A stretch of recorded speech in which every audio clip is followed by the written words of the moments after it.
membuka pintu, yakni hijab yang ada di antara mereka dengan dia. Maka dia mengingat mereka. Selama mereka mengingatnya, maka pakaian yang mereka pakai seakan-akan menimbulkan ingatan kepadanya. Mereka akan hilang, yakni fana, bersama selain Allah dan akan wujud bersamanya. Dengarkanlah firman Allah Subhanahu wa taala yang berbunyi, a'udzubillahi minasyaitonirrajim. Fadhkuruni adzkurkum washkuruli wala takfurun. Maksudnya, maka ingatlah kamu akan aku, nescaya aku, yakni pula akan mengingatmu. Bersyukurlah kamu kepadaku dan janganlah kamu menjadi orang-orang yang kafir. Surah Baqarah ayat 152. Maka tetaplah kamu dengan mengingati nikmat Allah, kerana mengharapkan ingatan Allah kepada kamu. Dengarlah sebahagian kalam ilahi yang berbunyi, Ana jalisu man dzakarani. Maksudnya, aku adalah teman duduk orang-orang yang mengingatiku. Maka berpindahlah kamu daripada majlis-majlis makhluk dan menggantinya dengan majlis zikrullah, sehingga engkau patut untuk menjadi teman duduknya. Wahai hamba, janganlah kamu berbuat bodoh, kerana kamu adalah orang-orang yang hampir bodoh. Ilmu itu tidak akan bermanfaat bagi kamu, kecuali dengan diamalkan.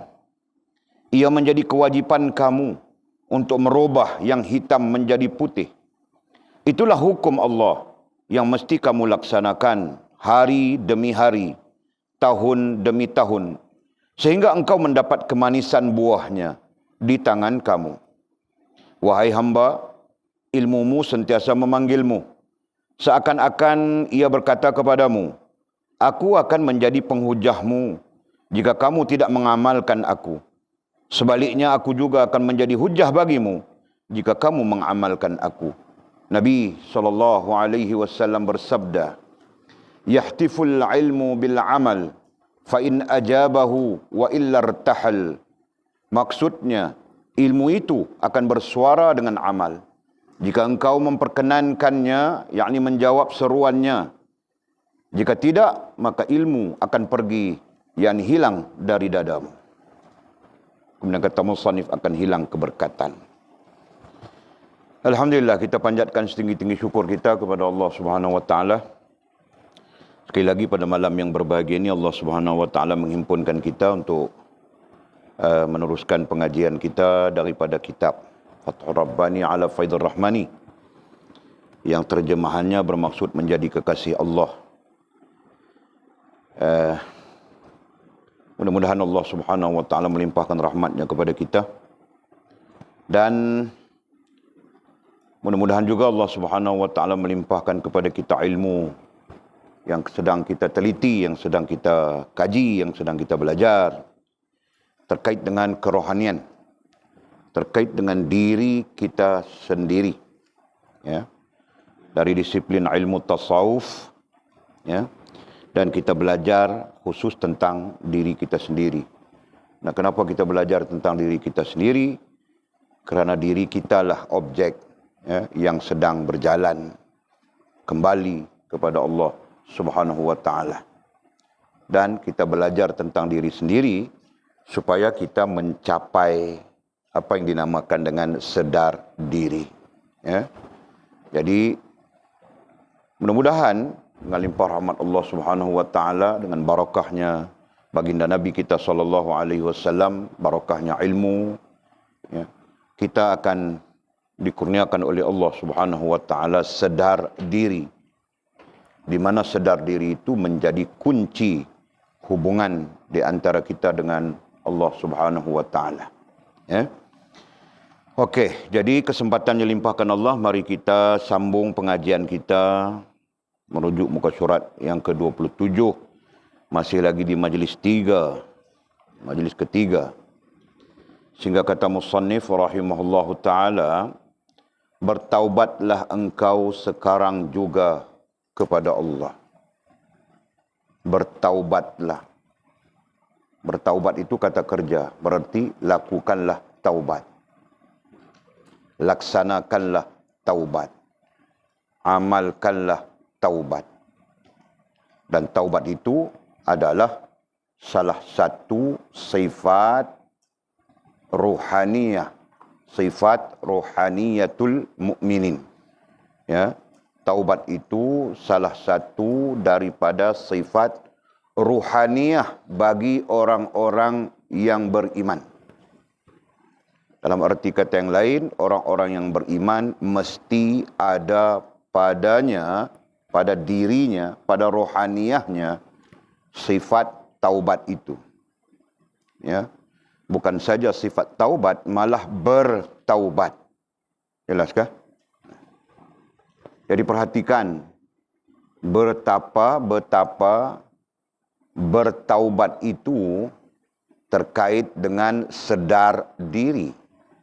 Jelas ya? Jadi Walid kasih jadual lagi. Ambil jadual ini, tulis jadual ni ya. Ada 9 sifat mukmin. Sifat rohaniyah orang mukmin. Ada 9 sifat rohaniyah orang mukmin. 1, taubat. 2, syukur. 3, sabar.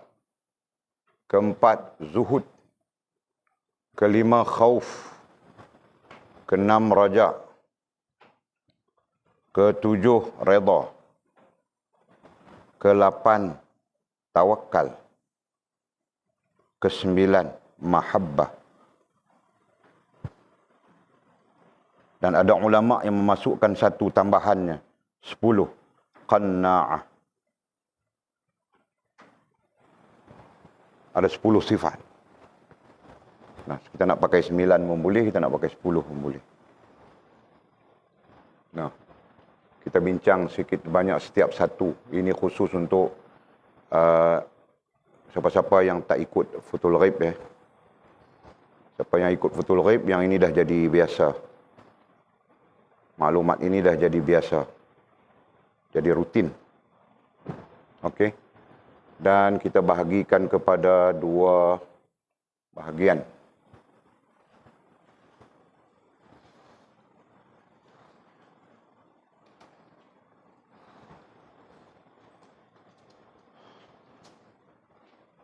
Satu, taubat ada 2 bahagian. Satu, taubat jasmaniyah. Silap.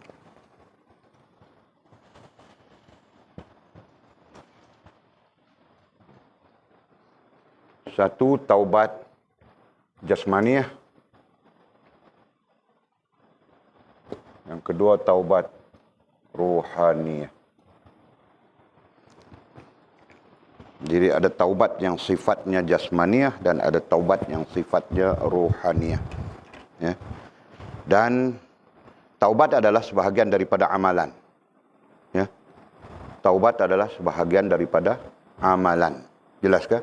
Nah, apabila dinamakan amalan, amalan yang tidak mempunyai ruh, tidak berguna dan tidak diterima oleh Allah Subhanahu wa taala. Nah, kita bukan berpandangan ekstrim ya. Kita berpandangan sederhana berdasarkan kepada hadis Nabi SAW, innamal a'malu binniyat. Niat adalah ruh kepada amal, betul? Ya. Dan niat yang dimaksudkan itu adalah hubungan dengan Allah Subhanahu wa taala, betul? Jelas ya? Jadi tidak ada amal, tidak dikira amal, tidak dinilai amal melainkan dengan ada hubungan dengan Allah Subhanahu wa taala. Jelas kan? Fahamkah? Ya, berdasarkan kepada hadis itu ya. Nah, hadis itu ambil di mana? Hadis itu diriwayatkan oleh Imam Bukhari, diriwayatkan oleh Imam Muslim, diriwayatkan oleh banyak para muhaddis. Bahkan mereka meletakkan hadis itu di posisi-posisi awal hadis yang mereka susun.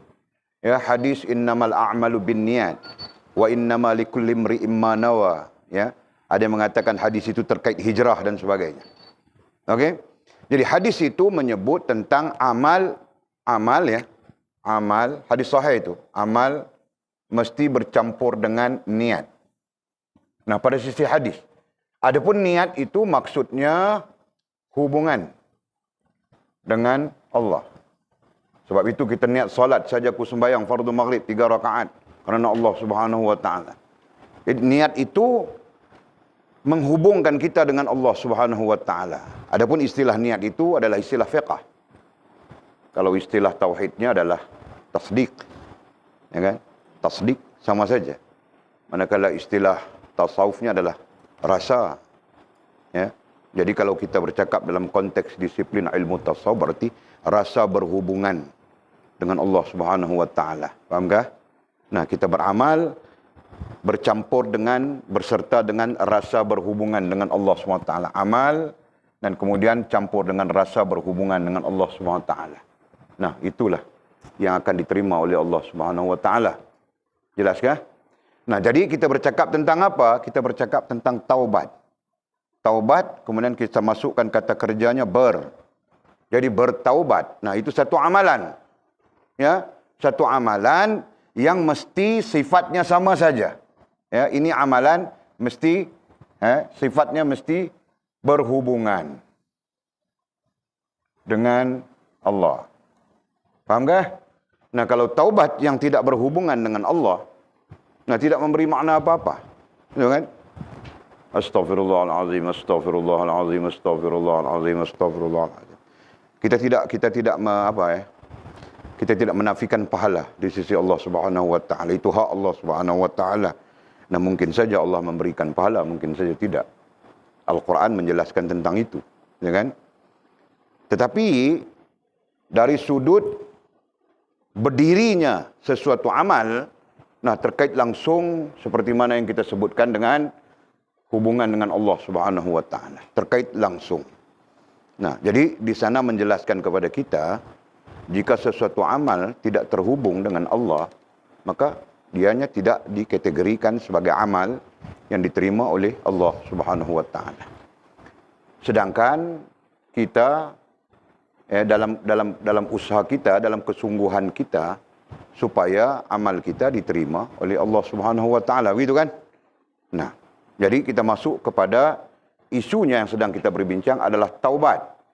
Taubat sebahagian daripada taubat adalah sebahagian daripada sifat rohaniah orang mukmin.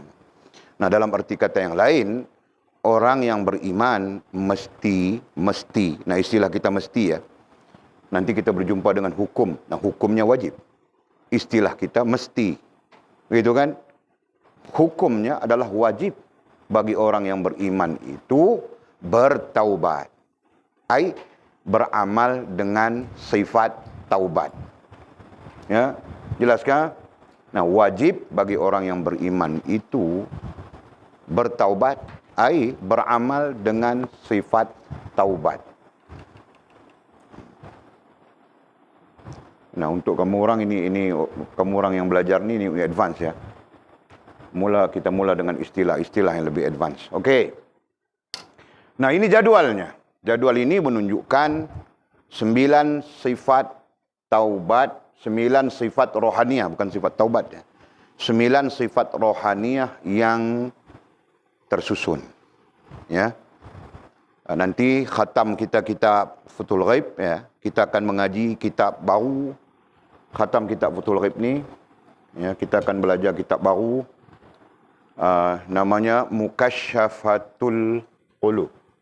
Ya. Namanya Mukasyafatul Qulub.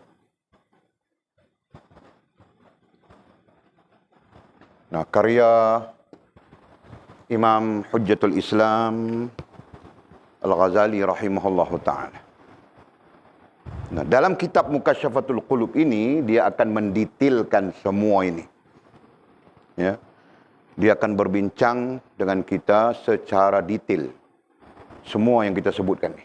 Semua sifat-sifat ini. Dalam aturan-aturan yang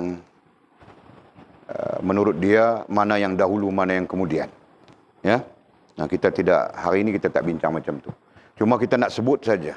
Taubat jasmaniahnya adalah beristighfar dengan lidah kita, begitu kan? Astaghfirullahalazim, istighfar. Nah, itu taubat jasmaniah. Jadi kalau sampai di sini belum diterima oleh Allah Subhanahu wa taala. Ya. Sampai di sini astagfirullahalazim, astagfirullahalazim, astagfirullahalazim belum diterima oleh Allah Subhanahu wa taala menurut faham kita seperti mana kita sebutkan tadi. Bertaubat perlu campur hubungan dengan Allah Subhanahu wa taala. Ya, sama saja. Salat, nah kalau di sini salat bukan semata-mata salat, perlu ada hubungan dengan Allah Subhanahu wa taala. Nah, kalau di sini puasa bukan semata-mata menahan makan minum, tetapi perlu ada hubungan dengan Allah Subhanahu wa taala. Fahamkah? Nah, kalau yang lain-lain apa kita namakan? Zikir, haji, umrah, korban, apapun yang kita namakan amal ibadah perlu terkait hubungan dengan Allah Subhanahu wa taala. Jelas di situ. Jelasnya? Nah, jika tidak ada di sini, tidak ada hubungan di sini, tapi ada di sini, nah itu munafik. Itulah yang diterangkan, dijelaskan oleh Al-Quran dalam surah Al-Munafiqun. Tentang mereka, tentang Nabi SAW tidak tahu di belakangnya ada munafik.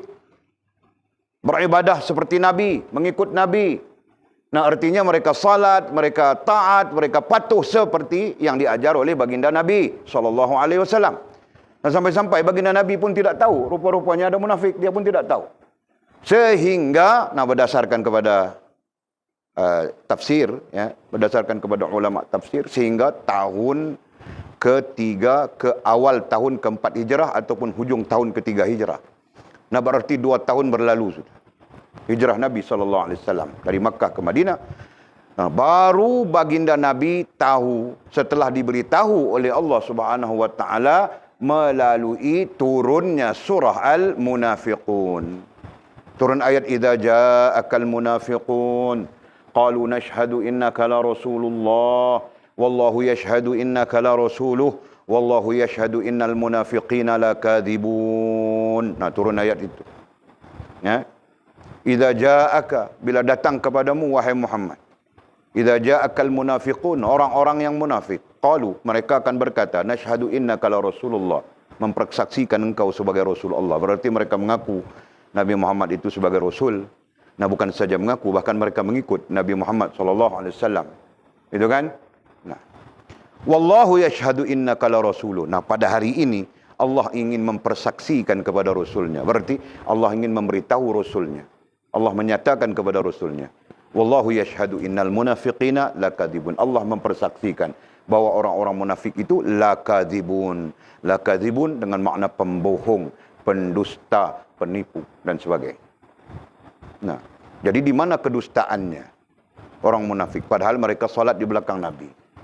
Di mana pendustaan, penipuan yang disebut oleh Allah Subhanahu wa taala kepada golongan munafik ini padahal mereka salat di belakang Nabi, bahkan mereka taat, patuh. Nah, jawapannya di sini ya. Jawapannya di sini. Mereka taat, patuh betul, tetapi mereka tidak punya hubungan dengan Allah Subhanahu wa taala. Mereka tidak ada hubungan dengan Allah Subhanahu wa taala. Nah, justru itulah mereka disebut sebagai munafik. Nah, jelaskah? Nah, jadi kalau kita pun, nah di sini bagus. Puasanya, salatnya, bertaubatnya, berzikirnya, berapanya bagus, amalannya bagus, tapi tidak punya hubungan dengan Allah Subhanahu wa taala. Justru apa yang membezakan? Faham kah? Nah, kita juga munafik di sana. Jelaskah? Okey. Jadi balik kita kepada bertaubat. Nah, ini adalah amalan-amalan, ini adalah sifat-sifatnya, nanti jadi amalan. Sifat ini perlu dijadikan amalan. Nah, itu. Bukan semata-mata sifat. Nah, jika semata-mata sifat, istilahnya taubat, istilahnya syukur, istilahnya sabar, istilahnya zuhud dan lain-lain. Nah, itu sifat. Sedangkan tuntutan ke atas kita bukan sifatnya, tapi amalannya. Nah, disebut dengan bertaubat, bersyukur, bersabar, berzuhud, berkhauf, berraja, berreda, bertawakal dan semua. Betul? Nah, kata kerja. Menunjukkan satu tindakan. Menunjukkan satu tingkah laku. Nah, yang itulah kita sebut dengan amalan. Jelas? Nah, sekarang kita ambil satu daripada 9 sifat itu. Secara jasmaniahnya taubat atau bertaubat itu adalah dengan lidah kita. Beristighfar. Itu bahagian daripada apa yang diajar oleh Allah Subhanahu wa taala dalam Al-Quran dan diajar oleh baginda Nabi SAW kepada kita. Okey? Nah, sampai sekarang kita kalau bertaubat, astaghfirullahalazim, begitu kan? Nah, tinggal kita faham atau tidak faham saja.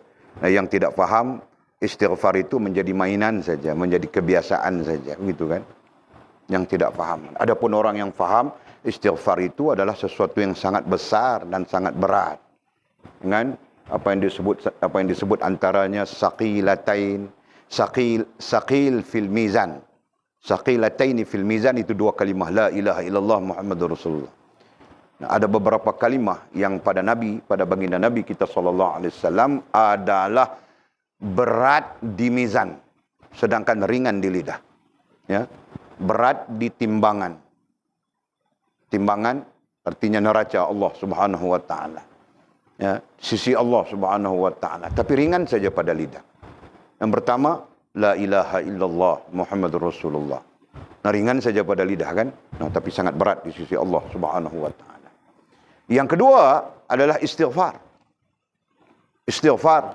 Nah, artinya apabila kita mengatakan astaghfirullahalazim, nah sangat berat di sisi Allah Subhanahu wa taala. Fahamkah? Tapi yang ringan-ringan, yang ringan pada lidah ini jarang kita mau buat. Kan? Kita buat yang lain. Jarang kita beramal begitu. Kita lebih banyak beramal yang lain. Makil kan? Kita beramal dengan game. Nah, pantang ada telefon saja, nah kau main game sampai jam 3 pagi, 4 pagi. Nah, aku contohkan saja Makil kan. Kau terlibatkah? Kau terlibatkah? Tidak kan? Kan.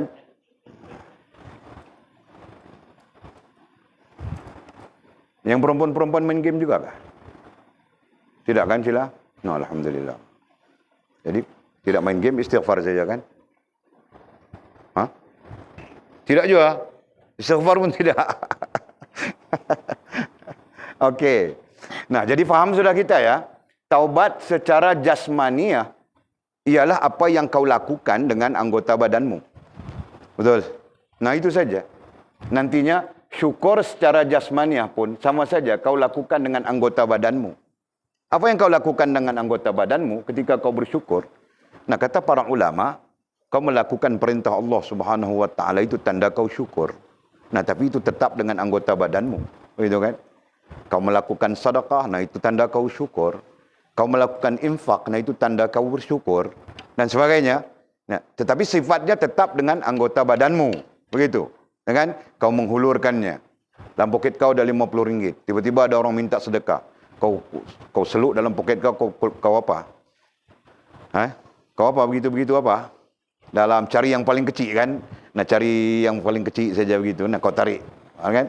Nah, itu pun tetap namanya infak. Gitu kan? Nah, infak itu tetap dengan anggota badanmu. Nah, itu bahagian daripada syukurmu. Ya, nanti kita belajar secara detail dalam kitab Mukasyafatul Qulub. Okey? Nah, itu sebut saja. Nah, yang lain semua berlaku dengan anggota badanmu.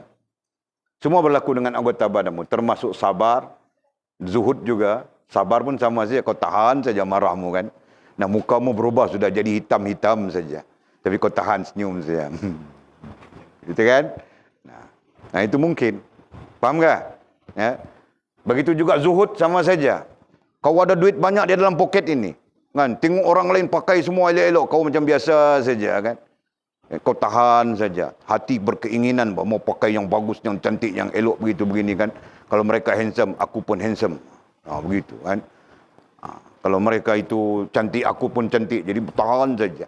Nah, memadai dengan apa yang ada. Memadai. Itu zuhud namanya. Berarti melibatkan tubuh badanmu. Khauf juga sama. Ya, khauf artinya takut. Ya, takut juga sama sifatnya terkait dengan anggota badan kita. Ya kan? Nah, ada orang takut kepada ular, misalnya kan. Ular itu kecil saja, besar ini saja. Besar bilangnya. Nah, itu gambaran dia takut. Ya kan? Betul tak? Nah, besar ini saja, Pak. Coba dia bilang, alah besar ibu jari saja, misalnya. Nah, dia tidak bilang begitu. Besar! Nah, itu menunjukkan dia takut. Nah, takut itu apa? takut itu mempengaruhi tubuh badannya. Faham tak? Mempengaruhi dirinya. Nah, sama saja sifatnya terkait dengan anggota badan kita. Begitu juga raja, harap, sama saja. Redha, semuanya sama saja. Nanti kita bahaskan secara detail. Nah, yang kita fokuskan sekarang adalah sifat rohaniyah, beramal dengan sifat rohaniyah secara rohaniyah. Nah, itu yang kita fokuskan. Nah, jawapannya tidak lain. Satu saja. Sedar diri. Sama saja. Sama saja. Semuanya perlu berlaku dengan sedar diri. Jelaskah? Artinya, makna secara rohaniah 9 sifat yang kita sebutkan ini satu saja, iaitu sedar diri. Nah, kita sebutkan di sini ya, engkau bertaubat atau engkau beramal. Beramal ya. Engkau beramal campur dengan sedar diri. Nah, itu maksudnya. Jelaskah? Nah, kau beramal apapun, termasuk yang sifat-sifat mukmin yang kita sebutkan tadi, dengan sedar diri. Fahamkah? Nah, tadi kita sebut di sini, amal dengan niat. Niat itu apa? Hubungan kita dengan Allah Subhanahu wa taala. Nah, sekarang kita sudah apa ya? Memang kita berniat kan, ku mau sembahyang kan, mau apa kan kita niat. Tapi kita belum paham niat ini sebenarnya apa. Nah, sekarang kita sebutkan niat ini hubungan dengan Allah Subhanahu wa taala. Nah, di sana betapa pentingnya untuk kita memahami, walaupun hal itu terkait dengan niat, tetapi sangat penting untuk dipelajari supaya betul apa yang namanya niat itu. Jelaskah? Nah, bukan boleh main hentam saja. Ya? Kita tengok orang sembahyang, kita pun sembahyang. Kita pun sembahyang, tak tahu apa. Ini sebahagian daripada masalah umat. Ya. Yang bertaklid dalam semua hal. Tak mau nak belajar, tak mau nak mengaji, tak mau nak mendekati ilmu. Sehingga selesai secara sempurna perkara-perkara penting dalam beragama. Begitu kan? Nah, kita contohkan niat saja. Satu hal yang sangat penting dipelajari. Tidak macam mana nak berdirinya niat. Walaupun niat itu pada dasarnya apa yang terlintas, apa yang kita lintaskan di hati kita. Tapi nak melintaskan di hati kita itu perlu kepada strukturnya. Ada struktur yang perlu difahami, yang perlu diikuti, perlu ditegakkan. Nah, semua ini menuntut ilmu, menuntut kepada kita belajar. Nah, begitu. Ya. Okey, nah sekarang faham sudah. Okey, amal. Kita contohkan salah satu amal terkait rohaniahnya bertaubat. Nah, bertaubat, sifatnya taubat. Bertaubat itu amalan. Nah, begitulah amalan-amalan yang lain kita beramal. Beramal mesti bercampur dengan sedar diri. Nah, begitu. Ya. Sekiranya beramal tidak bercampur dengan sedar diri, berarti kita beramal tanpa ada hubungan dengan Allah. Atau kita beramal tanpa niat. Nah, zero. Amal itu tidak memberi manfaat apapun. Ya, tidak memberi makna apapun. Dalilnya apa? Dalilnya innamal a'malu binniyat. Nah, itu dalilnya. Dalil yang sepakat para ulama yang menunjukkan semua amal itu perlu dengan niat. Maka para fuqaha menyimpulkan bahawa setiap amal mesti rukun yang pertamanya adalah niat. Nah, begitu. Para fuqaha, para ahli fiqh ya, menyimpulkan bahawa perkara pertama menjadi rukun dalam satu-satu amal adalah niat. Nah, sembahyang, niat. Puasa, niat. Zakat, niat. Haji, niat. Umrah, kau perlu niat. Kau mana boleh masuk tawaf begitu saja. Kan? Faham Gajul? Nah, masuk kau perlu niat tawaf. Sahaja aku bertawaf. 7 pusingan. Serta berihram dengannya. Nah, itu kan? Kerana Allah Subhanahu wa ta'ala. Nah, itu tawaf wajib. Betul? Nah, mana kamu orang tahu, belum belajar lagi kan? Nah, kau angguk saja Mizi. Nah. Okey, Pak. Belajar dulu. Nampak kan? Jadi niat itu. Faham sudah? Okey. Jadi sama saja. Nah, sekarang kita bercakap tentang taubatnya. Kita meliputi, walaupun kita meliputi semua, tetapi secara khusus kita bercakap tentang taubat. Nah, amal yang namanya taubat. Kau beramal dengan taubat, nah, perlu digabungkan dua hal. satu hal jasmaniahmu, yaitu kau melafazkan istighfar. Atau lain, tidak semestinya istighfar kan? La ilaha illa anta subhanaka inni kuntu minaz zalimin, itu dalam bahagian-bahagian taubat. Termasuk di dalam bahagian-bahagian taubat. Itu kan? Nanti kita belajar tentang itu. Okey. Jadi mulutmu, lidahmu berkata begitu. Nah, dalam masa yang sama, berdirinya istighfarmu dengan sedar diri. Nah, baru betul kita bertaubat. Jelaskah? Jika tidak, bukan bertaubat, kita nyanyi saja. Tahu kau makil? Nyanyi. Syukur, syukur. Nah, itu, Pak. Hah? Nah, siapa yang tidak paham di situ? Semua orang paham. Semua orang paham, Walid. Nah, Walid paham tak? Kamu orang yang paham atau tidak? Kita tanya. Paham? Mamanya paham? Okey. Bismillah. Minum air, minum. Minum.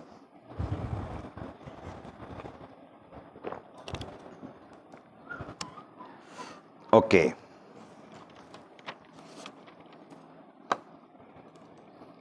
Jadi katanya, bertaubatlah engkau.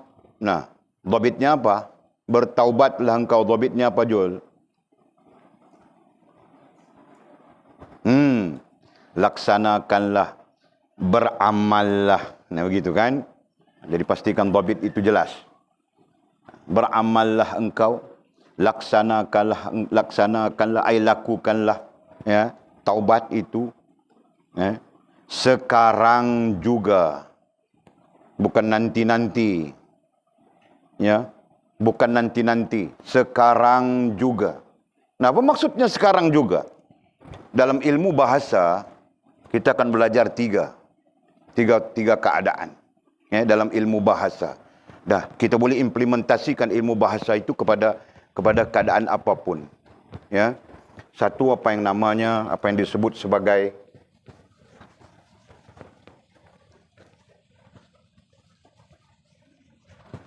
ini yang profesor kadang-kadang dia orang terkejut nih. Mereka terkejut nih. Yang namanya ustaz boleh mengajar semua ilmu termasuk bahasa. Okey. Dalam kaedah linguistik, kaedah bahasa, ada tiga keadaan. Satu, apa yang dinamakan sebagai madhi, tulis rumi ya. Madhi berarti berlalu ataupun pas dalam bahasa orang putih. Kan? Okey, yang kedua mudhari'. Mudhari'. Macam mana mau spelling ra'? Macam mana mau hijau ra'? R-I-Q. Riq. Mana boleh? Nah, mudhari'. Bunyi sudah apa?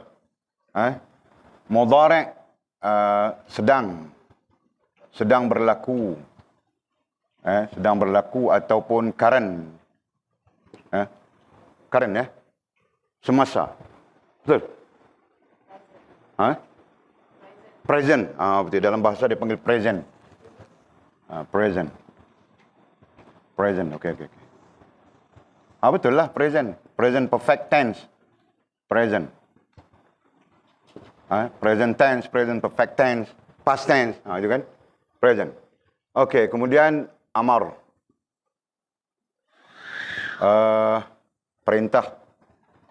Perintah suruh. Perintah ataupun suruh, ya. Suruhan ataupun perintah. Ini dipanggil apa? Command.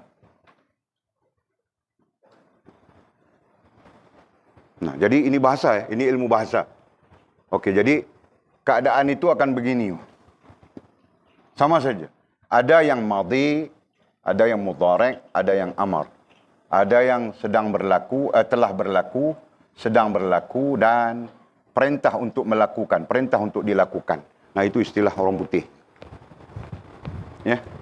Jadi katanya sekarang. Kata musannifnya, bertaubatlah. Itu kan? Bertaubatlah, ay beramal dengan taubat itu. Bila? Sekarang katanya. Nah, sekarang berada di mana? Posisinya mudhari' di sini. Paham enggak? Bukan di situ. Di sini. Ya. Dan terkait juga di sini. Ini perintah. Siapa yang memerintahkannya? Bukan mursyid kita Maulana Abdul Qadir Jalani rahimahullah ta'ala. Yang memerintahkannya adalah Allah subhanahu wa ta'ala. Yang memerintahkannya adalah baginda Nabi SAW. Wasilah di antara kita dengan Allah subhanahu wa ta'ala.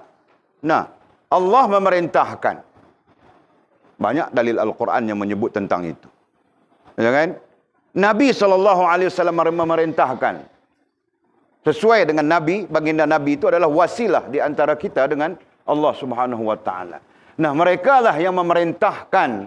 Nah, kita boleh sebutkan ini sebagai command. Ini sebagai perintah. Ya. Sekarang itu adalah perintah Allah subhanahu wa ta'ala dan baginda Rasul sallallahu alaihi wasallam. Dan itu juga terkait dengan perkara yang mesti berlaku sekarang, current ataupun present perfect tense, presence. Kan? Yang semestinya berlaku sekarang. Nah, begitu. Fahamkah?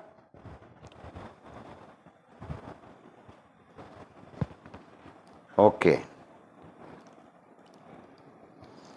Bertaubatlah engkau sekarang juga. Nah, perkataan sekarang juga itu yang boleh kaitkan dengan nilai apa?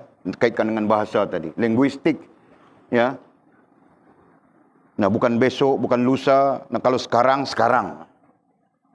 Nah, berarti kita kena berhenti belajar dulu, kita bertaubat dulu. Nah, maksudnya beramal. Sekurang-kurangnya kau sedar diri. Nah, itu. Ya kan? Nah, nanti baru kau astaghfirullahalazim atau sebagainya. Jelaskah? Jadi kalau kita mau sebut dalam konteks yang kita belajar sekarang ya, kita sebutkan sekarang. Bertaubatlah engkau sekarang juga kepada Allah. Nah, bertaubatlah ai beramallah dengan taubat, beramallah dengan sifat taubat sekarang juga. Nah, sekarang juga dengan sedar diri. Ya kan? Bukan makna sekarang juga itu sedar diri ya. Nah, sebelum kau melafazkannya, kau sedar diri. Nah, berarti amalan yang perlu berdiri sebelum kita beramal secara jasmaniah adalah sedar diri. Nah, itu. Jadi, sedar diri itu mau datang bagaimana?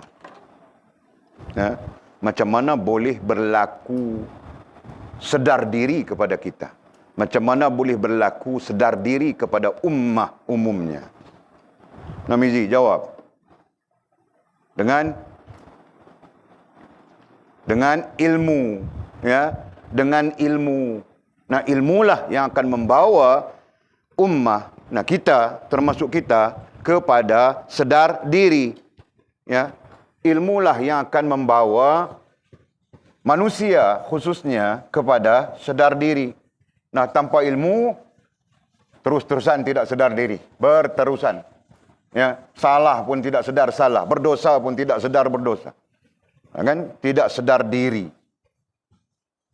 Jadi, oleh kerana ilmu menjadi punca kepada sedar diri, nah di sana ada apa? Struktur ya yang perlu kita ingat. Satu, ilmu. Nombor dua, sedar diri. Nombor tiga, Allah terima diri. Dan nombor empat, sempurna hubungan dengan Allah Subhanahu wa taala.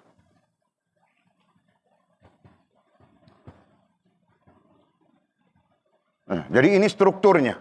Ya. Ini strukturnya, ilmu. Ilmu inilah yang akan membawa kepada sedar diri. Ya. Jadi kalau tanpa ilmu, sampai bila pun manusia tidak sedar diri.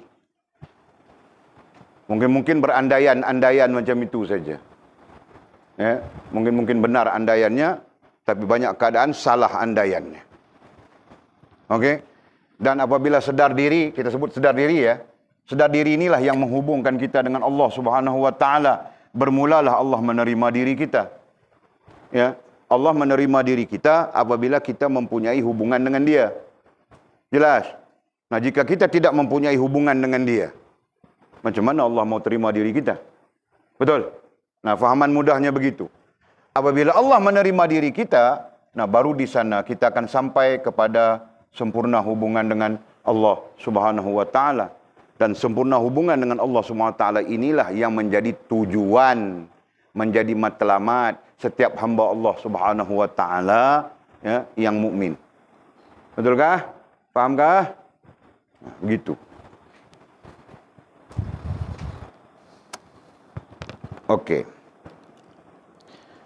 Bertaubatlah engkau, katanya. Bertaubatlah engkau. Nah, jadi kita ada dua sekarang. Jasmaniah bertaubat, beramal dengan taubat.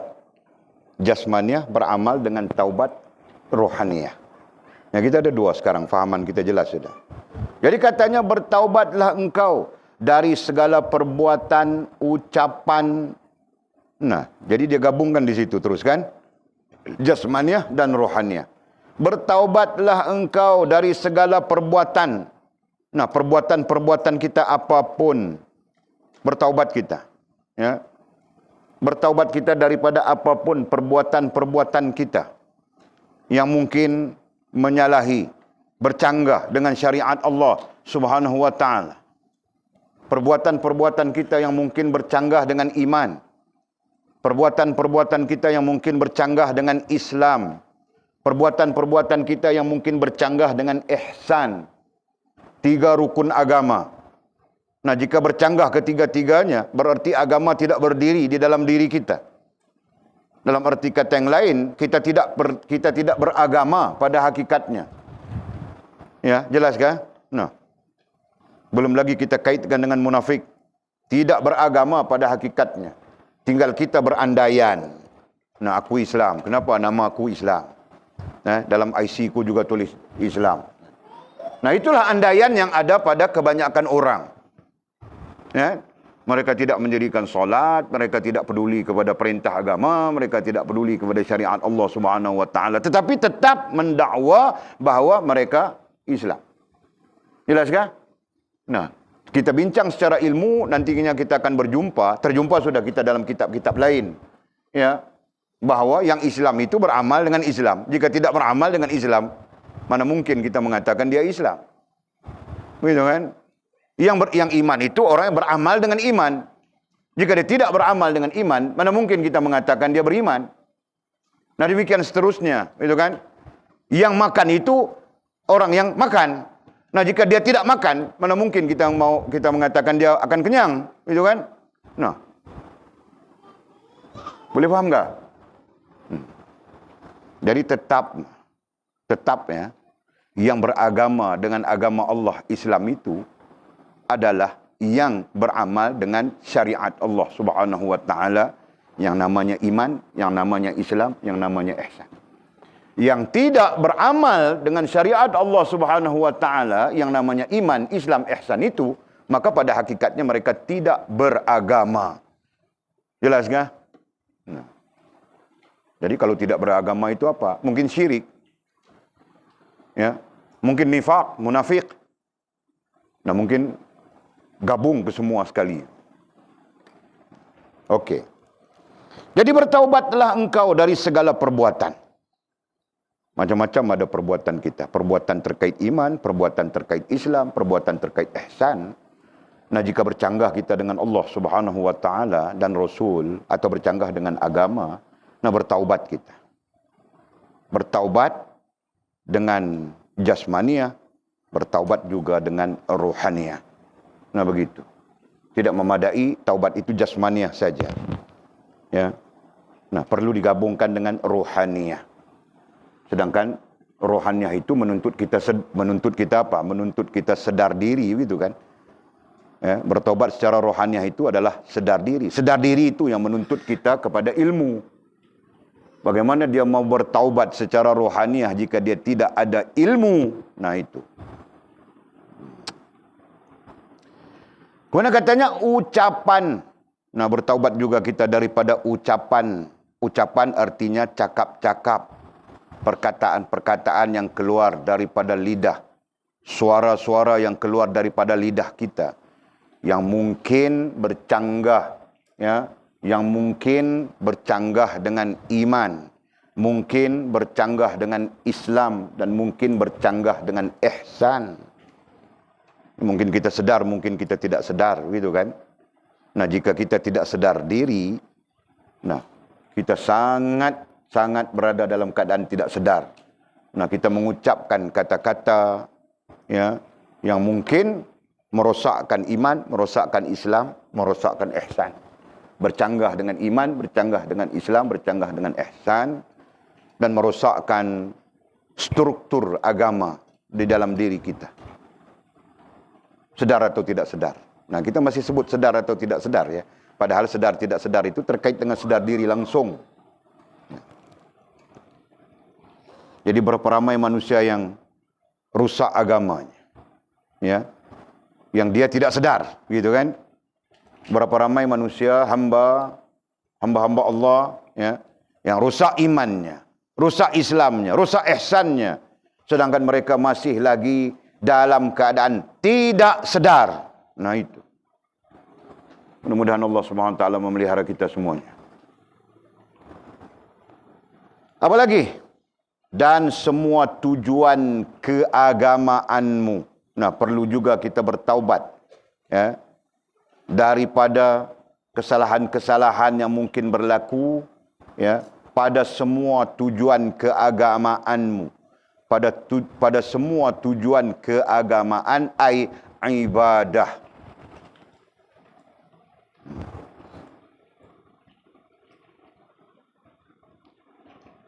Semua tujuan keagamaan, nah kesimpulannya adalah ibadah. Nah, kita bercakap sikit tentang ibadah. Kalau orang Melayu yang tidak belajar, orang yang tidak belajar, fahamnya ibadah itu adalah sembahyang, puasa, zakat, haji, korban, bubur Asyura, tahlil orang mati. Nah, itu kan orang yang tidak belajar. Betul ke Fas? Nah, kalau di Sabah sana orang yang tidak belajar faham ibadah itu apa? Solat saja. Nah, solat saja ibadah, lain-lain sama saja kan? Nah, itu keadaan-keadaan orang yang tidak belajar. Nah, kita belajar dengan limpah rahmat Allah, kasih sayang Allah SWT menghimpunkan kita untuk belajar. Syukur kepada Allah. Walaupun belajar syukur. Kalau dulu mau jadi doktor saja. Nah, doktor yang tidak belajar agama. Doktor Amir Hamdan bin Osman, pakar sakit puan kah, sakit tuan kah, mungkin kan? Tapi tidak tahu, tidak belajar agama, tidak belajar iman, Islam, ihsan. Rugi kan? Nah, syukur arwah ayahku, arwah mamaku sangat prihatin. Mungkin mereka sedar kalau aku jadi doktor nanti ku kalahkan Syaruhan. Kan? Nah, mereka paksa-paksa saja aku belajar. Sekarang baru ku tahu nilainya. Masya Allah, jika aku tidak belajar, mungkin aku doktor yang kufur kepada Allah Subhanahu wa taala. Mungkin aku, ya pakar bagus doktor pakar begitu begini, tapi sesat, syirik, munafik dan sebagainya. Itu kan? Alhamdulillah. Nah, sekarang ku ingatkan kepada kita semua, biar kita tidak doktor, tapi kita adalah manusia yang berpegang teguh dengan iman, Islam dan ihsan. Nah, kita lebih mulia daripada siapapun di atas muka dunia ini. Paham tak? Okey.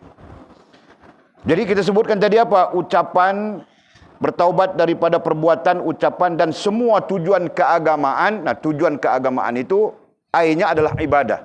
Nah, kita bercakap tentang ibadah. Apa itu ibadah? Ya. Kita perlu paham itu.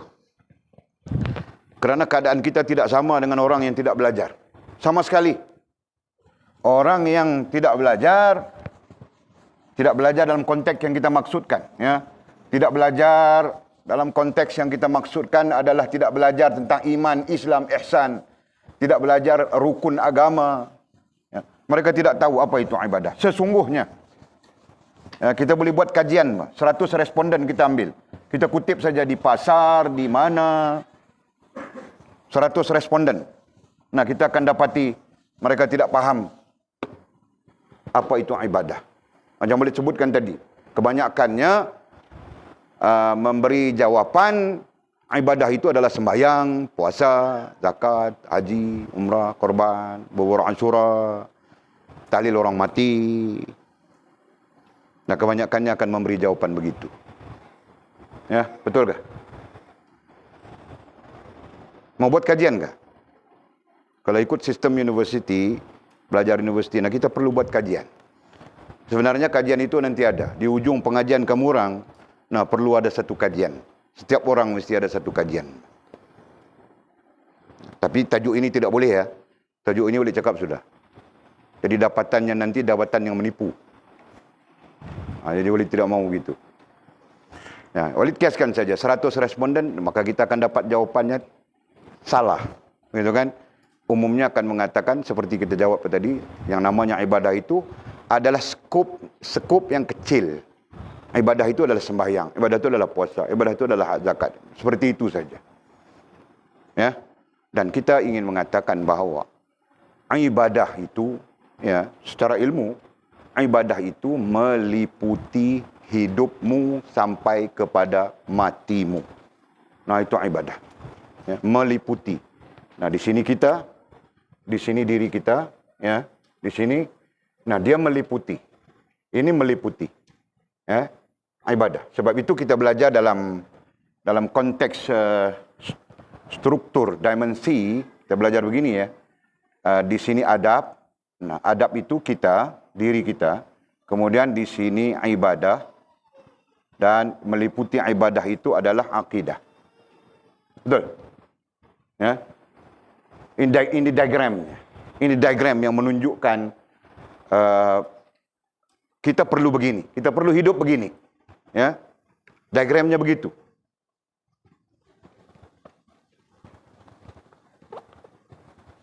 Nah. Jadi, kalau diagramnya begini, nampak tak? Sebelah sana nampak? Boleh nampak? Hah? Tak boleh nampak, kita buat link. Kita padam yang ni. Saya mengajak, saya banyak menulis. Saya nak bagi anak-anak murid saya ni dapat ilmu dengan dua skala. Satu skala dengar, lagi satu skala tengok. Sebab dalam pedagogi pembelajaran, ya, dengar satu, tengok satu. Siapa yang tengok, siapa yang dengar, dan dalam masa yang sama dia tengok, itu akan menguatkan, menambah kuat apa yang dia terima. Betul? Nah, itu pedagogi, itu sebahagian daripada pedagogi. Jadi kalau dia dengar saja, sambil dia dengar, dia duduk teringat. Pagi malam kita makan gulai apa? Gulai udang dengan buah munggai. Bukan gulai, masak lemak. Masak lemak udang dengan buah munggai. Sambil dia duduk dengar udang, buah munggai. Itu kan nak lekat dalam kepala dia. Kan? Jadi kita tambahkan dengan melihat. Jadi bila kita tulis, berarti kita akan melihat. Melihat dan mendengar. Gabungkan. Dia akan menambah kuat pengetahuan. Betul?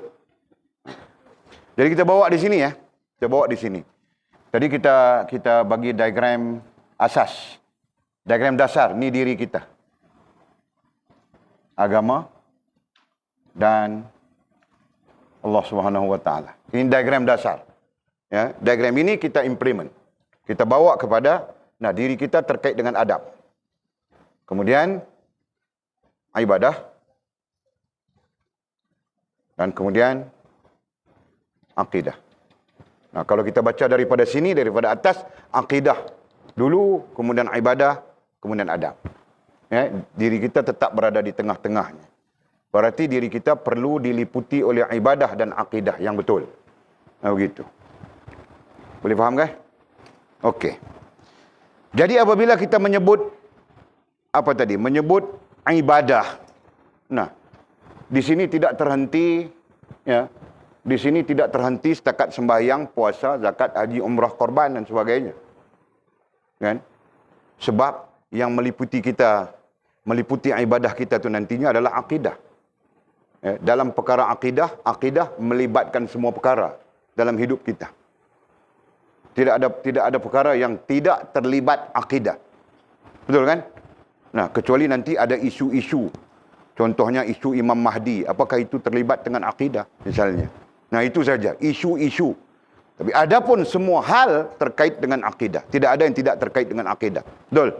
Nah, berak kita pun terkait dengan akidah, tahukah? Jika kau meyakini berakmu itu tidak ada kena-mengena dengan Allah. Terkait akidah atau tidak? Kan? Nah, apakah berak kita tidak kena-mengena dengan Allah? Nah, berak kita juga dengan izin Allah Subhanahu wa taala. Betul kan? Nah, jika Allah Subhanahu wa taala tidak mengizinkan kita berak, nah kau kena tebuk perut di hospital. Tahu. Banyak sudah orang yang kena tebuk perut di hospital itu. Betul? Fahamkah? Nah, jadi apa perkara yang tidak ada kena-mengena dengan izin Allah? Tidak ada dalam hidup ini, tidak ada perkara yang tidak kena-mengena dengan izin Allah Subhanahu wa taala. Tidak ada. Nah, begitu. Jelaskah? Nah, nanti apalagi yang membabitkan menikah, ini semuanya terkait dengan Allah Subhanahu wa taala. Nah, sampai-sampai kita berpegang dengan dasar la haula wala quwwata illa billahil aliyul azim. Nah, kita tidak ada apapun termasuk daya upaya, tidak ada pada kita, melainkan semuanya daripada Allah Subhanahu wa taala. Dialah yang maha gagah lagi maha perkasa. Betul kan? Jadi jelas secara akidahnya terkait dengan semua hal. Nah, kalau akidahnya terkait dengan semua hal, maka ibadahnya juga terkait dengan semua hal. Jelaskah? Fahamkah? Nah, sebab itu apabila kita bercakap dengan diri kita bercakap tentang diri kita di sini ya, diri kita keluarkan. Nah, diri kita terkait dengan akidah, ibadah dan adab. Nah, langsung. Nampak?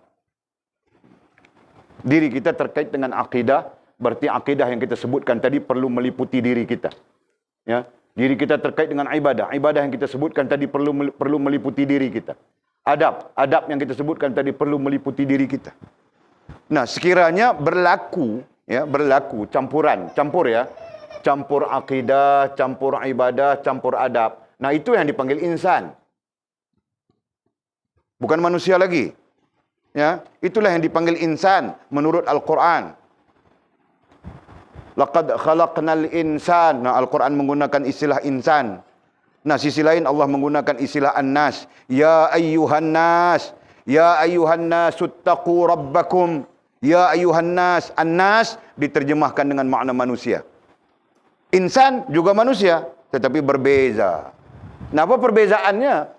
Insan hidupnya diliputi oleh akidah, diliputi oleh ibadah, diliputi oleh adab yang benar. Nah, diri yang bergelar insan, hidupnya diliputi oleh akidah yang benar, ibadah yang benar, adab yang benar. Nah, dia digelar oleh Allah Subhanahu wa taala sebagai insan. Hal ata 'alal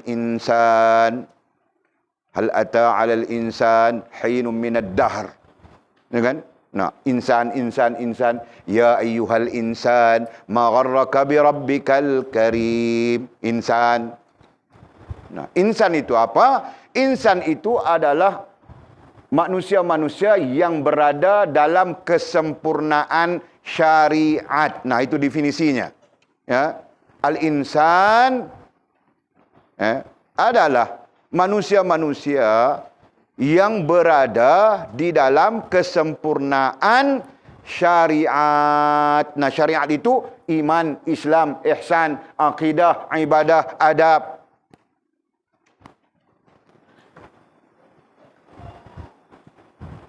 Ya. Oke. Jadi, akidah, ibadah, adab, iman, Islam, ihsan, itulah yang kita sebutkan kemudian dengan agama. Kan? Betul kan? Dan agama, kita sebutkan agama di sini ya, agama. Kita sebutkan agama. Nah, agama itu membabitkan dari hidup kita sampai mati kita, betul? Yang namanya agama membabitkan dari hidup kita sampai mati kita. Nah, itu agama. Meskipun ketika akal belum ada, kita belum ada akal kan? Nah, namanya baby. Keluar saja dia, nanti dimandikan selesai, nah diazankan, begitu kan? Diiqamahkan. Nah, belajar bah, mau jadi ayah-ayah, mau jadi mak-mak semua ni. Paham tak? Nah, Berarti apa? Keluar saja dia, agama itu sudah berdiri berserta dengan dia. Betul? Nah, keluar seorang anak, agama itu sudah berdiri berserta dengan anak itu. Meskipun dilakukan oleh orang lain. Faham tak? Nah, begitu, Pak.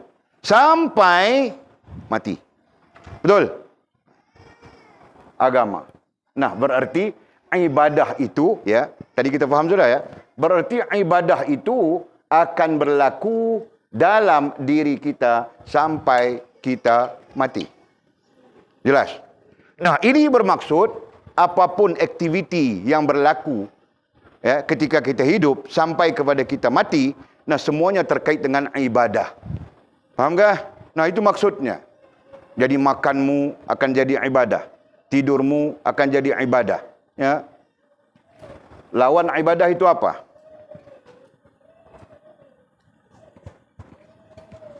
Nah, kita sebut ibadah saja ya, jadi ibadah, jadi ibadah, jadi ibadah. Nah, jika tidak jadi ibadah, jadi apa? Ah?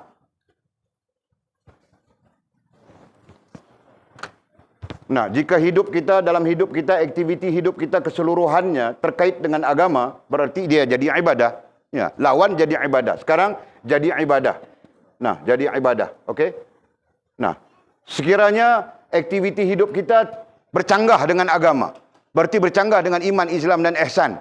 Nah, di sini lawannya di sini. Lawannya di sini apa? .com.my situ. Nah, apa? Ha? Nah, pandai bermisi maksiat, ya. Jadi maksiat. Ya. Maksiat itu maknanya apa, Mizi? Selain daripada makna itu, nah, selain daripada makna bercanggah, bercanggah itu adalah pencerahan, adalah huraian. Maknanya saja, lafzi, bukan maudhu'i.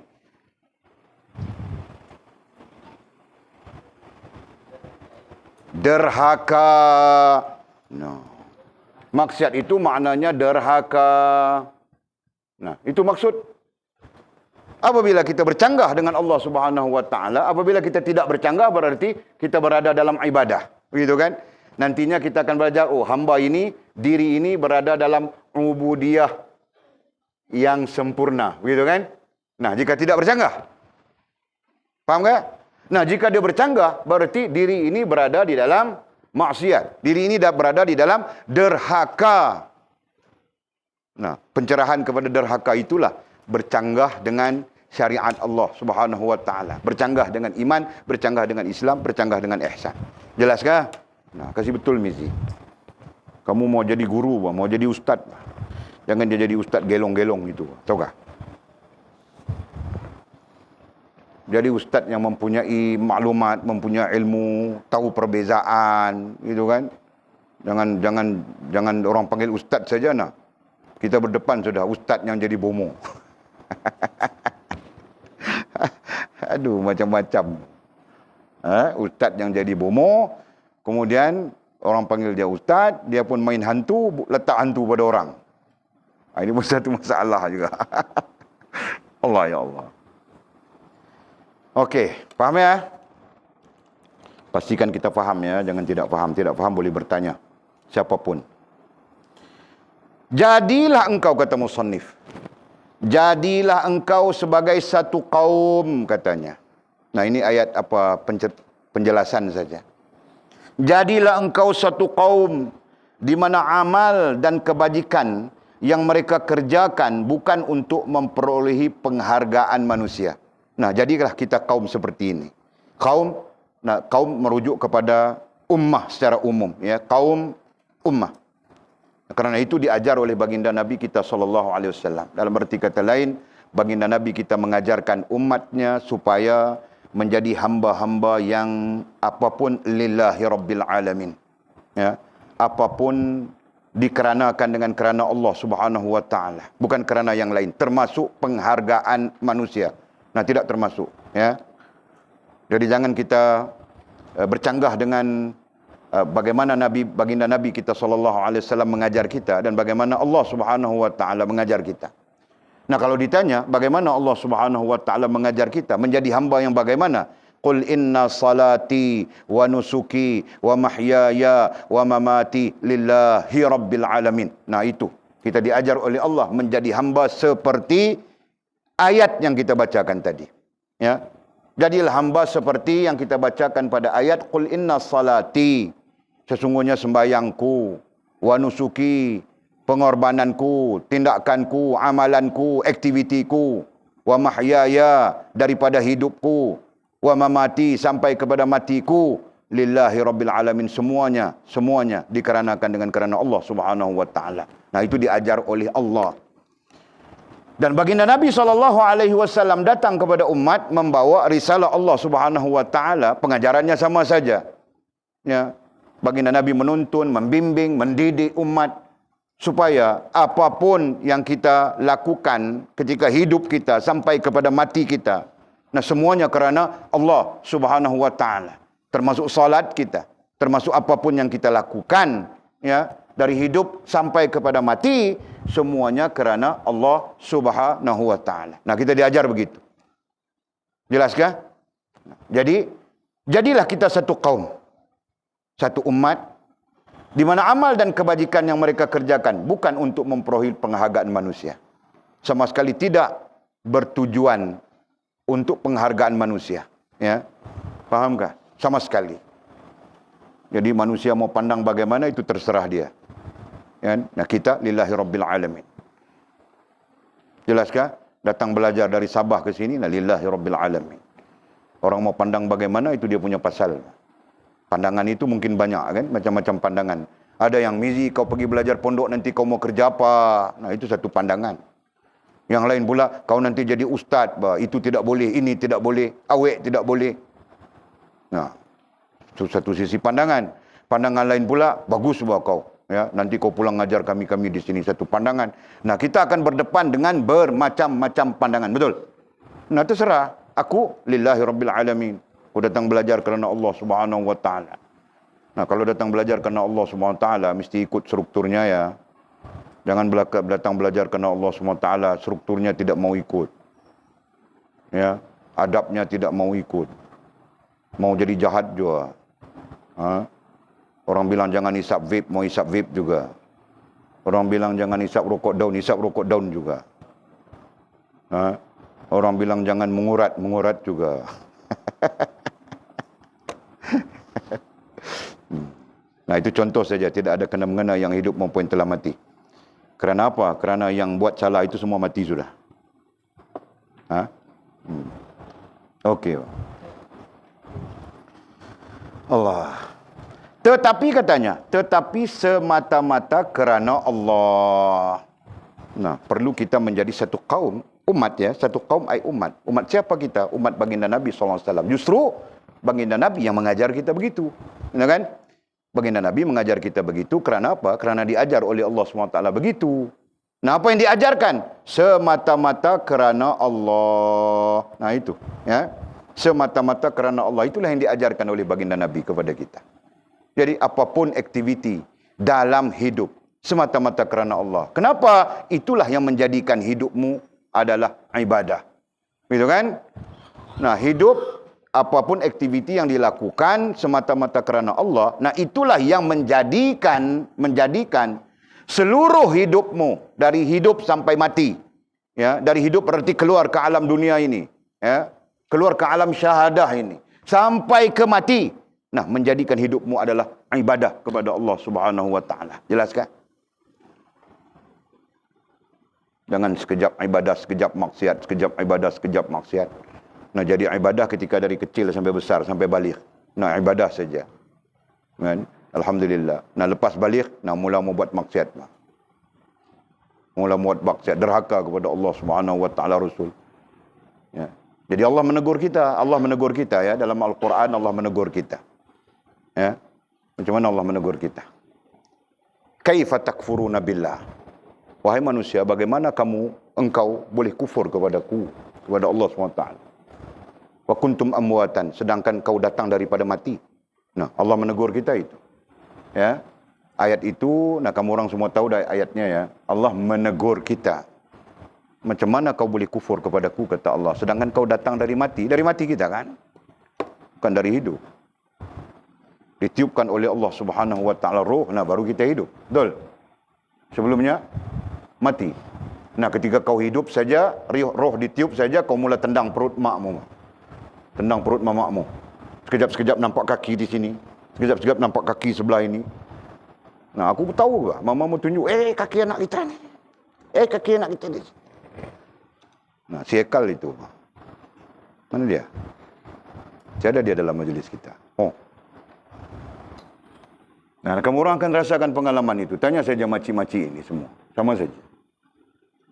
Ketika Allah Subhanahu wa taala meniupkan roh dalam kajiannya 4 bulan, ketika usianya 4 bulan, gitu kan. Nah, fakta biologi mengesahkan itu, fakta sains mengesahkan itu. Nah, mula bergerak-gerak, kaki begitu, tendang begini, tendang begitu, pusing sana, pusing sini. Tahu kah? Siapa? Kau Balina. Nah, kau Mbak Sofia. Mana Sisilah? Hari sudah dia. Kau Mbak Mimi itu. Ya.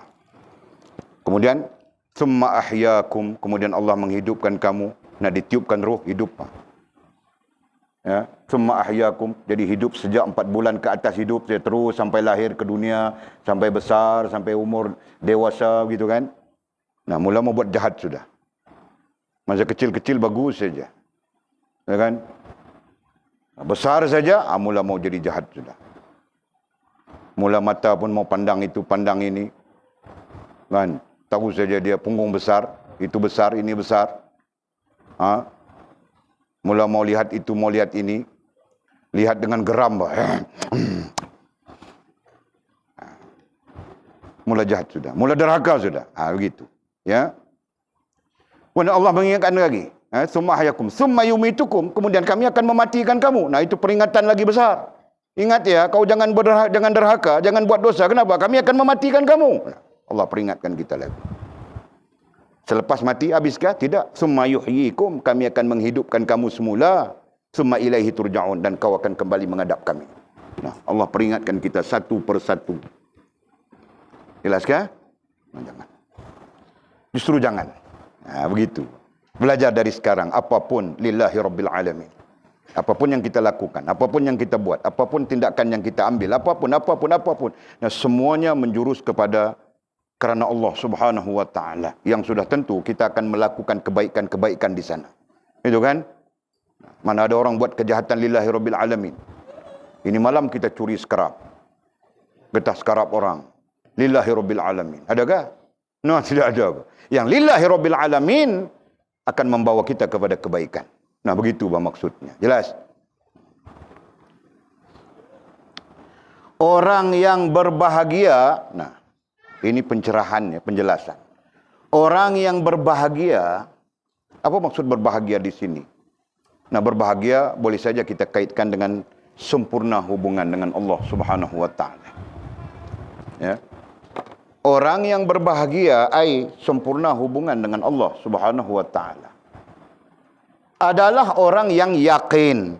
Adalah orang yang yakin. Kita belajar sudah yakin kan? Nah, kesimpulannya yakin itu adalah iman, yakin itu adalah Islam, yakin itu adalah ihsan. Tidak berdiri iman tanpa yakin, tidak berdiri Islam tanpa yakin, tidak berdiri ihsan tanpa yakin pada dirimu. Nah, kita belajar sudah semua tu. Tidak mungkin berdiri iman tanpa yakin pada dirimu. Tidak mungkin berdiri Islam tanpa yakin pada dirimu. Tidak mungkin berdiri ihsan tanpa yakin pada dirimu. Nah, keseluruhannya, kuncinya berdiri semua hal yang kita sebutkan tadi terletak pada yakin. Nah, sebab itu iman bukan percaya, iman yakin. Islam bukan percaya, Islam yakin. Ihsan bukan percaya, ihsan yakin. Jelas kah? Nah, begitu, Pak. Bertauhid katanya. Nah, keyakinan itulah yang akan bertauhid. Bertauhid artinya apa? Tauhid.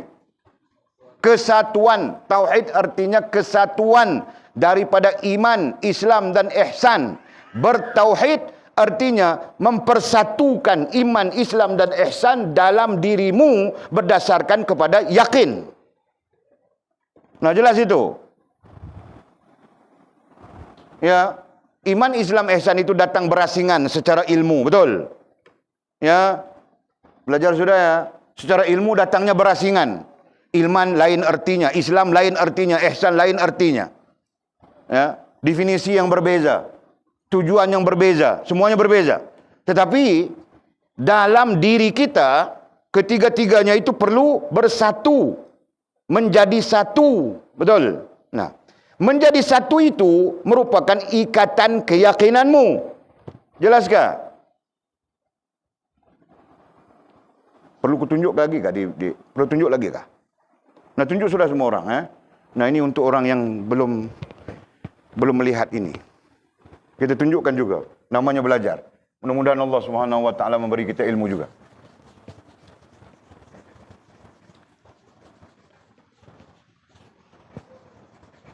Nah, iman, Islam, ihsan ini datang berasingan. Iman, Islam, ihsan datang berasingan, Pak. Berasingan begini. Ilmu pun berbeza.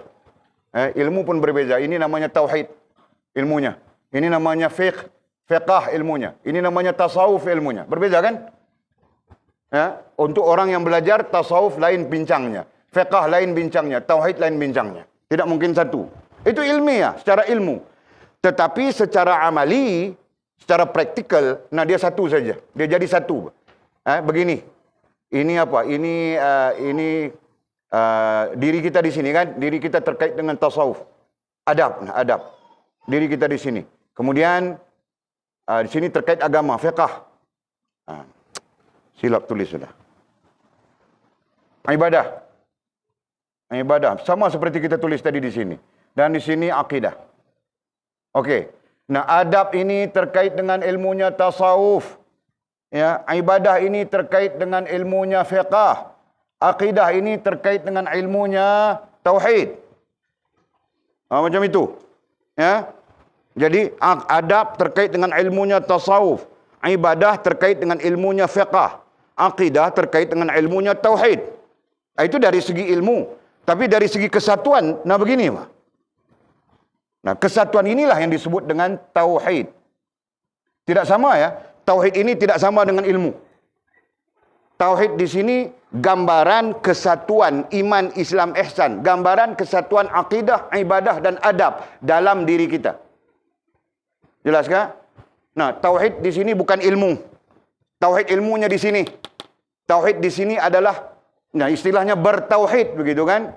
Bertauhid berarti beramal menyatukan. Beramal menyatukankah? Beramal menyatukan konsep akidah, konsep ibadah, konsep adab dalam diri kita. Nah, begitu. Jelaskah? Nah, itu bertauhid. Nah, semuanya berdiri dengan yakin. Ya, semuanya berdiri dengan yakin. Jelaskah? Oke. Terus. Ikhlas. Kemudian katanya ikhlas. Ikhlas sebagai penghubung. Ya. Ikhlas sebagai penghubung antara apa yang kita lakukan dengan Allah Subhanahu Wa Taala. Ya. Apa yang kita lakukan itu berupa pinjaman. Kita belajar sudah ya. Apapun yang ada pada kita, yang kita lakukan, yang kita terlibat, merupakan pinjaman daripada Allah Subhanahu Wa Taala. Nah, justru kita lakukan apapun menggunakan pinjaman daripada Allah Subhanahu Wa Taala. Jelas? Nah, karena itu kita perlu berikhlas. Ya, bukan milik kita. Nah, makan itu bukan milik kita, milik Allah Subhanahu Wa Taala. Nah, perlu berikhlas dengan makan. Nah, makan semua orang ikhlas. Ya kan? Lain-lain, yang lain-lain itu. Misalnya, ya kan?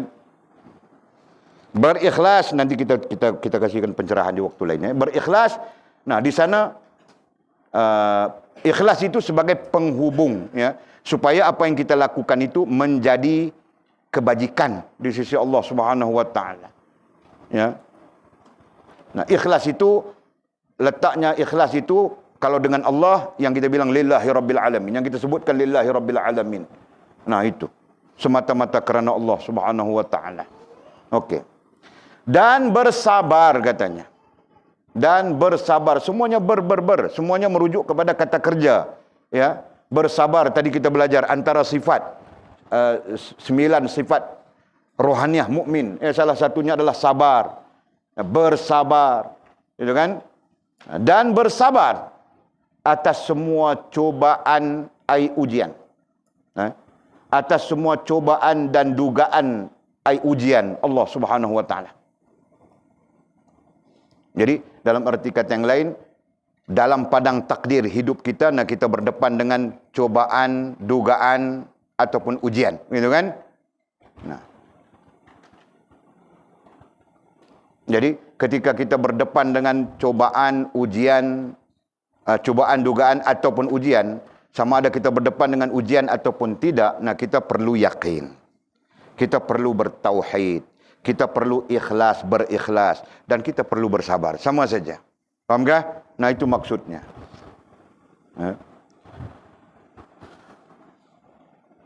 Yang bersyukur katanya. Kita perlu menjadi yang bersyukur. Itu semua sifat-sifat, apa tadi kita sebut? Sifat-sifat rohaniatul mukminin, sifat-sifat rohaniah orang-orang yang beriman. Bersabar, bersyukur. Semua perlu diamalkan serentak. Gitu kan? Begitu. Yang bersyukur atas semua nikmat, dan kemurahannya, kepemurahannya, itu yang betul istilah. Atas semua nikmat dan kepemurahannya, Allah Subhanahu wa taala. Jadi nikmat dan kepemurahannya itu dipinjamkan kepada kita. Tadi kita mendahului teks ya. Dipinjamkan kepada kita.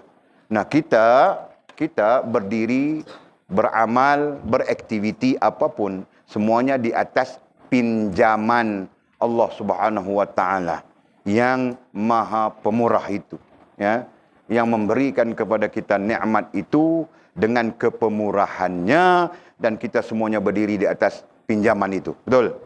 Allah mengizinkan kita tidur, jadi tidur kita. Allah meminjamkan kita kerehatan untuk kita tidur.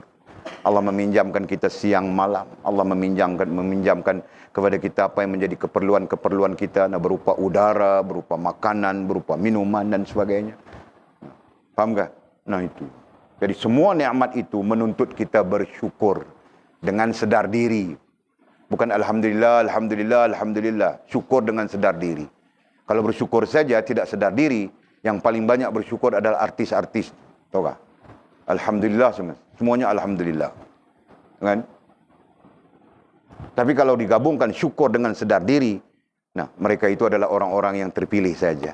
Yaitu orang-orang yang dianugerahkan Allah SWT ilmu pengetahuan tentang hubungan dengannya. Mereka tahu bagaimana bersyukur yang sebenar-benarnya. Begitulah hal-hal yang lain. Mudah-mudahan Allah melimpahkan kepada kita ilmu.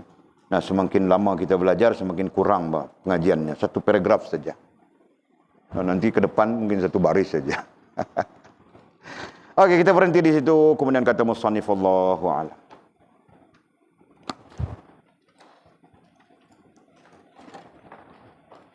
Ada soalan kah?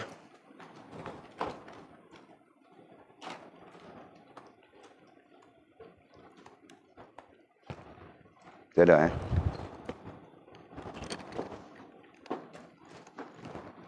Tidak ada pertanyaan karena semuanya sudah jelas.